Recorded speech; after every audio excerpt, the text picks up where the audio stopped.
It is not a secret that despite all amazing Russian qualities, there is one extremely negative feeling of desperation and learned helplessness. We take the good for granted and are always searching for something bad. Meanwhile, the country has all reasons to be highly positive valued by its citizens. For example, facing increasing trade issues with the United States, Russia actively creating free trade zones for national currencies with Vietnam, India, Argentina and China. However, how many have heard of this? The country already has signed an agreement to buy Iranian oil in exchange for the construction of a nuclear power plant with 8 power units. In the Sea of Japan, Moscow and Beijing together, building the largest port in the world, and the whole BRICS organization keep working on building an alternative to the Panama Canal. Absolute majority didn't notice that the historical agreement on the Caspian Sea also turned out to be more important than many thought. After all, agreement put to an end not only military threats to Russia, but also to the plans of Western transnational corporations to seize Caspian state oil fields. Russia's largest solar power plant was launched in Altai, and Russian developers made computer program was first in the world to pass the famous Alan Turing test. It is still considered okay not to speak anything good about success and keep it quiet, but step by step situation is changing, and it should never be as it was before. FNPP's floating nuclear power plants are without doubt an exaggeration Russia's success, a new class of energy source based on Russian nuclear shipbuilding technologies. Each and every word here must be written with caps and be on the front page, but the local press and society underestimates this fact. Anyway, today we are talking about the world's first and only floating nuclear power plant, with production technology is available only in Russia. In the future, opportunities for the construction of an entire fleet of the Russian Federation opens up no matter what sanctions are imposed and will be imposed.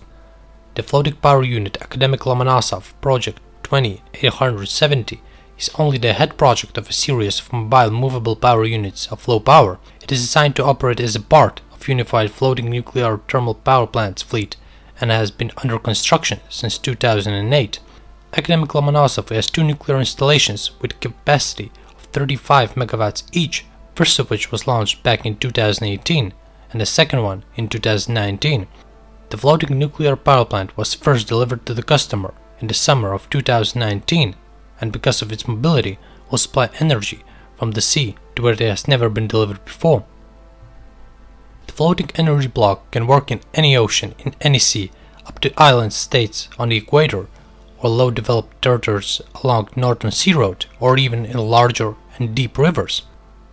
Russian invention is way ahead of its time, and while many countries are in the queue for it, West already began to create legal obstacles.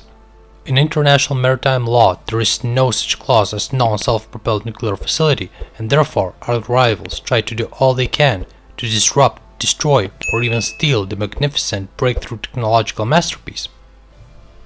Academic Lomonosov's 2 reactors that have a diameter of only 2 meters and burn only a couple of hundred grams of nuclear fuel per day generate 70 megawatts of electricity, which is enough to fully illuminate and heat a city with 80,000 residents.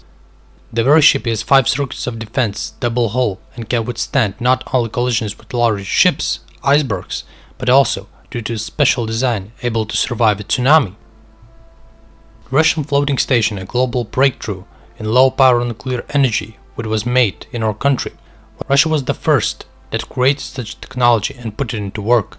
Despite sanctions, informational war, and a hot rivalry, latest and most advanced innovations were used to create this complex. It was first such experience, and Russian designers, specialists, developers, creators of the latest alloys, nuclear scientists, and all other professionals had to overcome challenges that never had before, and they did. The ship will be moved only once every 12 years for necessary maintenance. It is not only floating nuclear power plant, but factory itself. Separate rooms and laboratories, transshipment sectors, compartments for loading fuel assemblies, inspection laboratories, preparing rooms, and the most unique of all, a spent fuel rod storage workshop.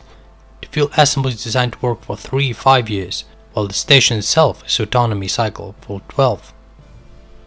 Floating nuclear power plant is able to carry out many maintenance procedures fully by itself. The systems for loading, storing and unloading spent fuel were created taking into account all possible emergencies. while academic Lomonosov is already completed and on his duty in the city of Pevek, works on designing more advanced and even more powerful floating nuclear power plants are in full swing. We are talking about smaller floating nuclear power plants, but with even more impressive characteristics than the parent project. The new stations will be equipped with RITM-200 reactors, and in 2018 such a reactor was installed on the new Russian icebreaker Ural, the third ship in the series after the nuclear power icebreaker Arctica, which began operation in 2019, and the icebreaker Sibir that started in 2020. Russia's leadership in this area comes from the country's leadership in development and operation of nuclear icebreaker fleet. A number of various and highly advanced technologies were used in making new floating nuclear power plants, and a hard and a core nuclear icebreakers engine, which has been tested during long-term operations and the hard Arctic conditions. It is good that modern-day Russia does not focus on preventive exports and will use stations to the needs of the country, like the replacement of retired capacities of Bilibin nuclear power plant, which has been operating since 1974, and the supply of energy to the main mining companies and development of territories along the Northern Sea route. After all, the floating nuclear power plant is an absolutely unique project without analogues in the world, and today's Russia is a global innovator and technological pioneer. In April 2018, the floating station Academic Lomonosov successfully moored in Murmansk. In 2019, the new floating station expanded the project, and next 3 years, Russia will build and launch for one new nuclear icebreaker each year. If you liked the video, be sure to subscribe and ring the bell.